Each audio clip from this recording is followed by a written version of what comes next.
کیا وزیر اعظم پوچھتے ہیں آپ لوگوں سے کہ آپ کی کیا کارکردگی ہے؟ اور اگر پوچھتے ہیں تو وہ پبلک کیوں نہیں ہوتی؟ اس کی بیس پہ پھر آپ کی پروموشنز ڈیموشنز کیوں نہیں ہوتی؟ اتنے بڑے بڑے واقعات ہو جاتے ہیں. اس پہ کیا ابھی تک تحریک انصاف کی کارکردگی؟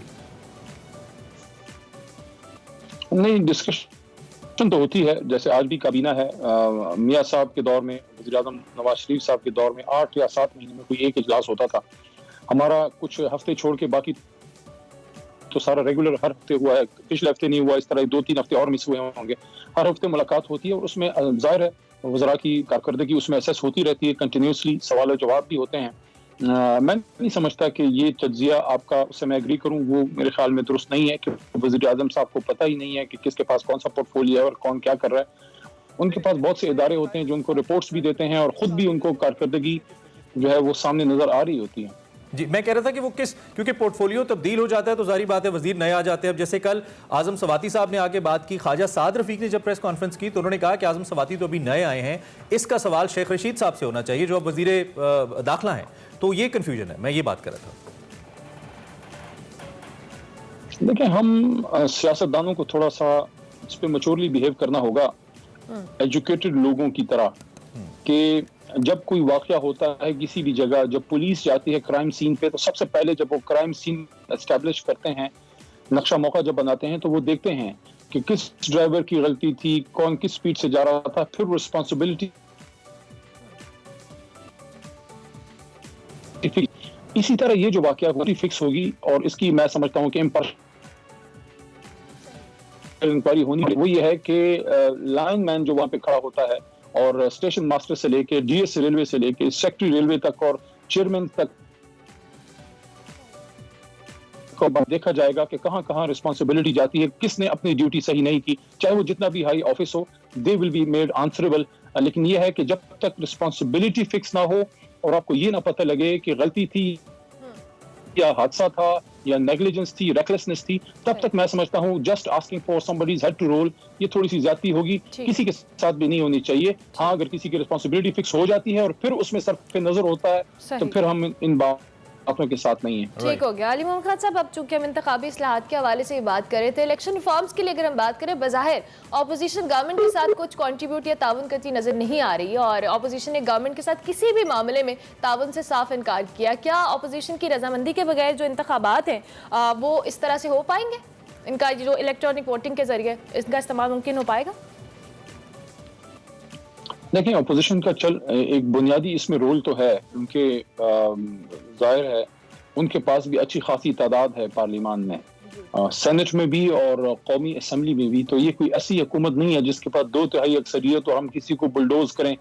ہمارے پاس اگر ہو بھی تو ہم بلڈوز نہ کریں, کیونکہ یہ چیزیں ایسی ہیں کہ اگر آپ اس میں ون سائیڈڈ کر لیں خدا نخواستہ, تو جو دوسرا تیسرا چوتھا سٹیک ہولڈر ہے وہ اگر اس کو نہیں مانتا تو وہ انتخابات ہونے سے پہلے متنازع ہو جائیں گے. اس لیے وزیر اعظم صاحب نے پہلے ہی جو ہے پہلے دن سے تقریباً آج سے 2-2.5 مہینے پہلے اپوزیشن کو دعوت دی تھی کہ الیکٹورل ریفارمز, خاص کر الیکٹرانک ووٹنگ مشین اور اوورسیز پاکستانیز کے معاملے پہ آپ آئیں, اپنی تجاویز دیں. اور میں سمجھتا ہوں کہ انشاءاللہ اپوزیشن کو اس میں ہم ان سے انپٹ ضرور لیں گے, اور اسمبلی میں جب پٹ ہو جاتا ہے تو آٹومیٹکلی وہ پھر انپٹ دیتے ہی ہیں.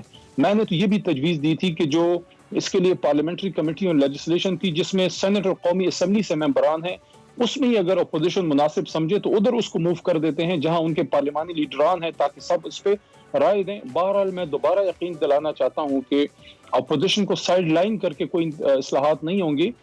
ہم ان کو اس پہ ان کے تجاویز ضرور لیں گے, یا ان کو اسٹیک ہولڈر ہیں ان کو اس میں شامل ضرور کریں گے. لیکن الیکٹرانک ووٹنگ مشین پہ ایک بات ضرور ہونی چاہیے, کیونکہ یہ ایک ایسی چیز ہے کہ اگر یہ کامیاب ہو گئی اور امپلیمنٹ کامیابی سے ہو گیا تو اس سے بہت سے مسائل انشاءاللہ العزیز حل ہو جائیں گے. اور وزیر اعظم صاحب کی خواہش بھی یہی ہے کہ دیکھیں, داندلی کا الزام بھی ہم پہ لگا اور ہم ہی کوشش کر رہے ہیں کہ آئندہ انتخابات صاف شفاف ہوں, حالانکہ یہ کام تو اپوزیشن کا تھا. ان کو زیادہ زور لگانا چاہیے تھا انتخابی اصلاحات پہ. مطلب یہ اس طرح سے ہے کہ مسئلہ اٹھایا جس نے تو وہ نہیں کر رہا, جس پہ الزام ہے وہ جو ہے میدان میں آ کے اپنا کام زیادہ تندہی سے کر رہا ہے.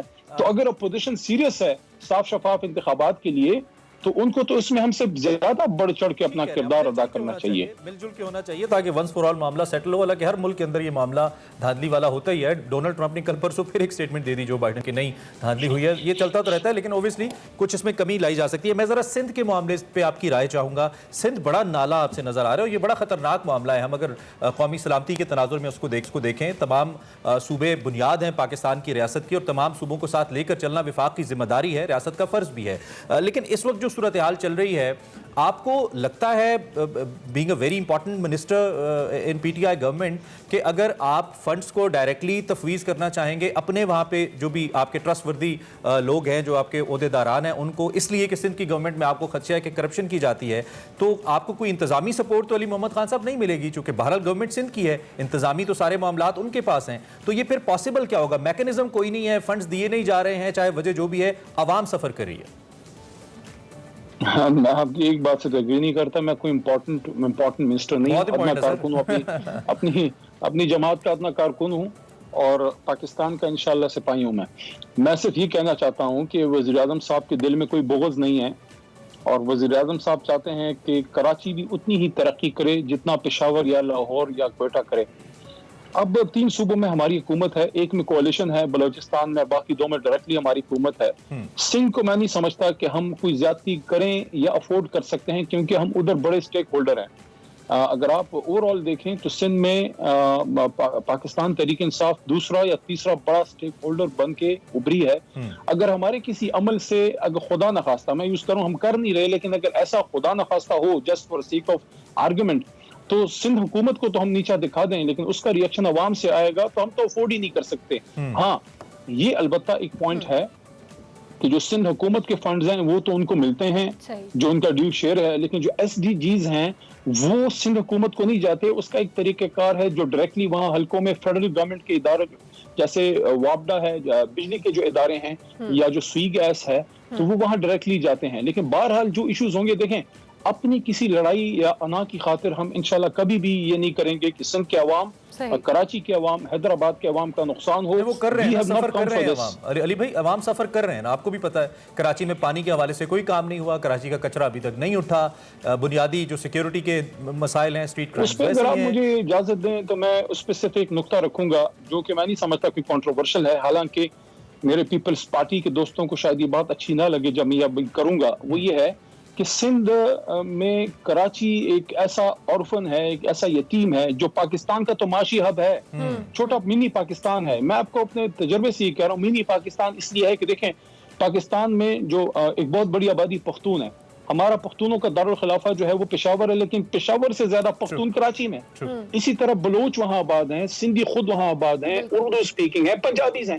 سو دس از اے منی بیوٹیفل پاکستان. اب اس کا المیہ یہ ہے کہ کراچی سے کبھی پیپلز پارٹی کو ووٹ نہیں پڑا اور سندھ سے ہمیشہ پیپلز پارٹی کی حکومت آتی ہے، تو پیپلز پارٹی کی وہ توجہ کراچی پہ نہیں رہتی، حیدرآباد پہ، کیونکہ ادھر سے ان کو ووٹ نہیں پڑتا. یہ ایک المیہ ہے. اب یہ دیکھیں پانی کا، کچرے کا مسئلہ لوکل گورنمنٹ کا یا صوبائی حکومت کا ہے.